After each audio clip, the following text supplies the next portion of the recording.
Hi everyone, wish you all a very happy Navaratri.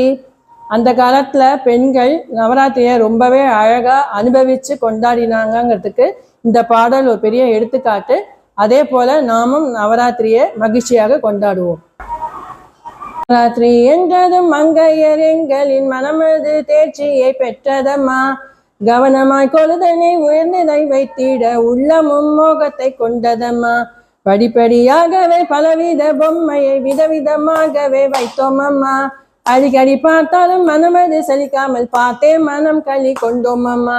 அந்தி வேலை தனில் பட்டாடை கட்டி அலங்காரம் முழுவதும் செய்து கொண்டோம். பக்தியாய் குங்கும குப்பியுடன் கூட தையல்கள் பல பேரை கூட்டி வந்தோம். பலவித ரூபத்தில் தேவி கொலுவிலே பரிவுடன் அமர்ந்த விந்தையதை நீ கலைவாணி தேவியே பத்மாட்சி லக்ஷ்மியே பார்வதியே என்று பாடினோமே. ராகாதி எதிரிகள் மனம் வாழி சுண்டிட சுண்டலை செய்துமே வைத்தோம் அம்மா.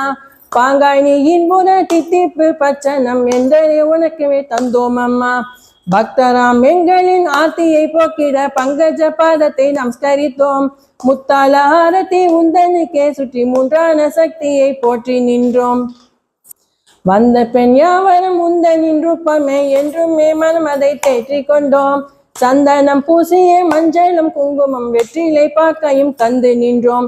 உந்தனின் ராத்திரி 9 ஒருமிக்க சந்தோஷமாகவே சென்றதம்மா. பிந்தியும் நீ வர வருஷமும் ஒன்றாகும் என்றுமே மனம் உன்னை நாடுதம்மா. சந்ததம் நீ உந்தன் சேகரம் எங்களை சொந்தமுடன் காக்க வேண்டுமென்றே அந்த ரங்க பக்தி கொண்டுமே பாடிடும் சுந்தர வார்த்தையை கேளும் அம்மா. சுந்தர வார்த்தையை கேளும் அம்மா. சுந்தர வார்த்தையை கேளும் அம்மா.